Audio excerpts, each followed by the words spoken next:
I'm going to give you some updates on a few things. I'm sure you saw that a court in Romania upheld his 30-day arrest. That's not surprising to me, actually. To be honest with you, my take on that, I really think they probably viewed them as a flight risk, honestly. I think they were like, these guys are going to be out of here. They'll go to another country before the investigation's closed. You know, I honestly think that that's probably what they were thinking. They're very savvy, the Tates. So I was not surprised to see that. Regardless, some things have dropped. And one of the things was 2 of the alleged victims in the Tate case came out and they said they were like family with the Tates. And it was an interesting interview that happened. It's on Twitter. It's been pretty much everywhere. I know a bunch of different channels have cut it. But I want to share my take on this. And it's interesting to see some of these women coming out and now saying their message is basically don't trust the Romanian authorities because look what happened here. They were trying to portray us as victims and we're saying we're not. So let's go to that first tweet. I just want to play a bit of this for you in case you didn't see it. And this is just information. I'm just here to give you information that I see unfolding that I think, you know, shed some light on what could potentially be going on here. Let's play it, Angel. You have it? Yes. Okay. Let's play a little bit of this. Hi, I will also like to say a thing. I think it's pretty embarrassing that 9 months after the first raid in April last year, we gave our statement in which clearly we said we weren't the victims. It wasn't until a couple of days ago, I think. Yeah, a couple of days ago that we found out about the whole situation. So I'm pretty annoyed and upset, and I don't understand why this is happening. Okay, just a second, because I have to speak in my language for all the people. Please tell me about your connection between Beatrice and between Tate brothers. Between Beatrice and the Tate brothers? Well, me and Beatrice have been living together now for around 2 years. And I got to meet Beatrice, Andrew, and Tristan through some other friends of mine. We have had common friends and we met, and till the end we ended up being like family. So are you working for Tristan Tate and no, Andrew Tate? I've never worked for them or with them. We're just very, very close, and we have... I am working on TikTok and Instagram. Okay. I'm working as an influencer. And this goes on and the girls essentially say that in their view, it's unfair what's happening. And they say that they don't trust the Romanian police and the system because essentially they feel like people have been lying about them. These are 2 girls, as you heard, they don't work with the Tates. They've never worked with the Tates. They have some type of friendship with the Tates. They define it as being like family. And they're saying that they have been repeatedly identified as victims, even though they themselves have come out now repeatedly and said, we're not victims. We don't consider ourselves victims. None of that's going on here. So I thought that was an interesting display of what's going on the inside, that there's this disconnect in what is being investigated. Like, why are people repeatedly being pulled into something if they're saying, no, that's not what's going on here? That's interesting to me. Then there was Vice. Y'all heard about Vice and the video that came out, the promo came out. I don't know if the full thing ran, but apparently this guy over at Vice went and I mentioned this in the Zuby interview. He goes and he interviews the Tates, and they really let him into Hustlers University and they welcome him in, and everything seems to be going great. And then a bomb drops, which is they realize at the end that this guy's looking for a story. That was the story I heard. It was interesting. I see this tweet from Dylan Madden. Dylan Madden works at Hustlers U. And I see this tweet come out. Let's go to that tweet, Angel, and let's play it. This is his take. He works at Hustlers U, and he says he was there. He was there when this was filming. So let's listen. I was there for the entirety of the Andrew Tate documentary, and it became very clear that they were not going to publish it because it was all positive. Even though we allowed him in, like behind closed doors, we allowed him into the meetings, we allowed him to do the training, we allowed him to take part as if he was one of us. It was only positive. And he even made a comment. He was like, while I don't agree with you on quite a few of your public opinions, I have to admit that you're doing something positive for young men. He said that. And it wasn't until the morning of they were going to be leaving that his handler, producer, I have no idea who he was Vice got on the phone and then immediately went over to Matt, and then obviously couldn't hear the conversation, but the next thing I know, they tried to turn it into a hit piece on Andrew. That was where the clip where Andrew was like, what are you saying? And then like the clip that they're trying to spread. And they sat on the entire documentary because the whole world is pro Andrew, and now they've waited until all this stuff has been happening over the past couple of weeks, and all of a sudden they have this mysterious hit piece. Don't believe it, guys. Okay, now that's his take.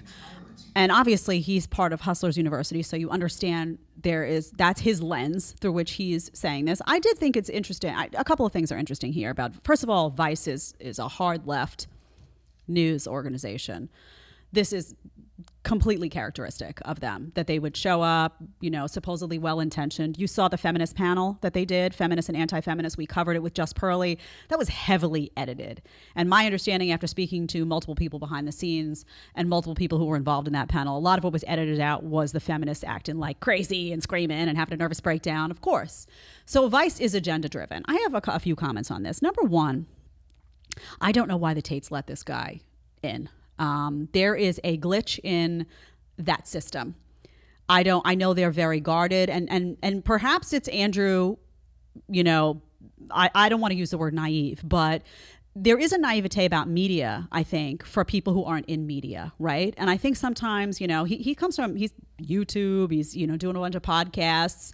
I don't know that he necessarily had a lens on what Vice was about. And maybe he thought, I'm going to let these people in, I'm going to talk, I'm going to give my story, I'm telling the truth, it is what it is. Maybe that was the way he was approaching it, I don't know. But somebody should have flagged that.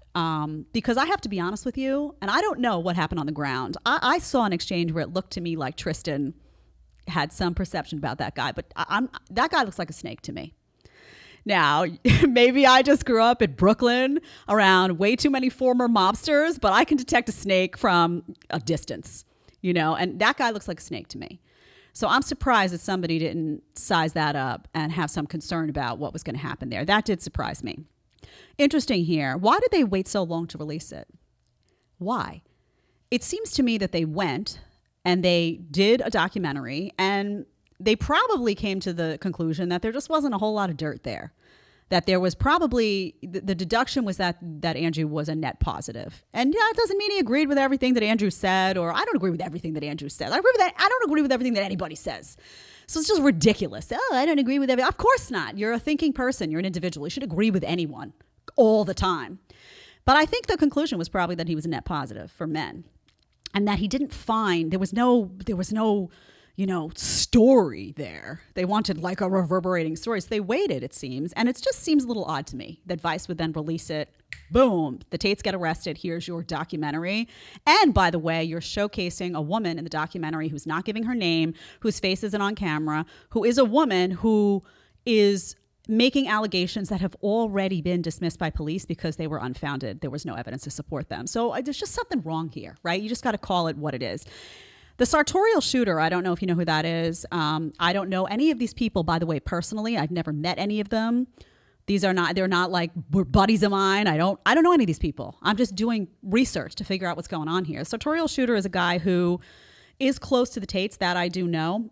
And he, again, never met him personally, but my understanding is that he's very close to them. I have had a couple of exchanges with him just trying to figure out like, what's going on here? Is this, because he's tweeting. I want to know where's this stuff coming from? He said this is 100% accurate. Vice clearly decided not to release the doc as it didn't fit their negative narrative. 6 months later, Cobra Tate is arrested. The next day after the arrest, Vice contacted Tate's lawyer, said they were going to release it. So, listen. You don't have to be a rocket scientist to know that the timing of this is odd. And I don't care. I really don't care if you've got a problem. I don't care what your personal emotional feeling is about Andrew Tate. If you're a fundamentally decent person and you believe in, innocent until proven guilty and all these things, you should just be sitting here trying to figure out what's going on. And it seems to me that there's way too much of a hunger to criminalize this guy immediately. And there's way too little interest in figuring out what actually went on, because people got offended by some of his commentary. And what I see is hordes and hordes and hordes of emotional reactions to what Andrew Tate has said and done, emotional. And I see very little people actually interested in, well, did something illegal happen here?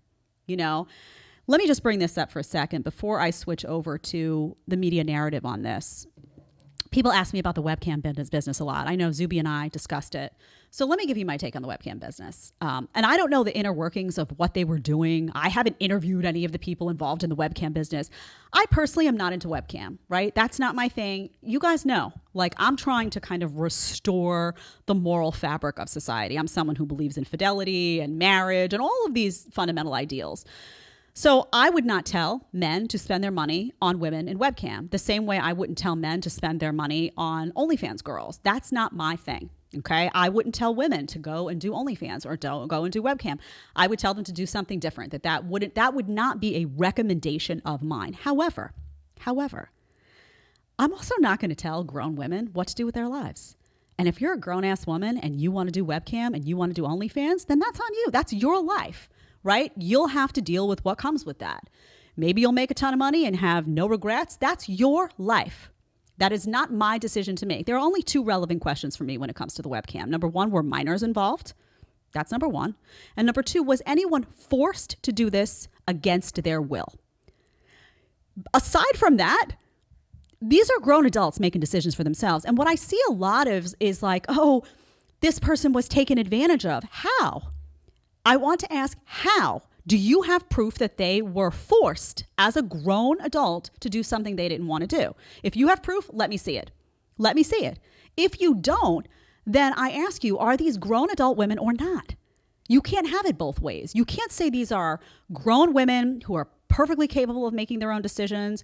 We're an empowered female society and we're responsible for our own fate and destiny and we don't need a man. And in the same breath say, oh, women are making these decisions to get involved in OnlyFans and webcam because, a guy is convincing them to do it. No one could convince me to do that. Okay? No one could convince, because I don't want to do it. So who are we talking about here? Are these women self-sufficient and capable, or are they children? I mean, you just can't have it both ways. I just don't understand these arguments. Again, if someone's forced, handcuffed to something, I mean, that's a different story, but that is my take on webcam. End of story. And that's not particular, just to Andrew Tate either.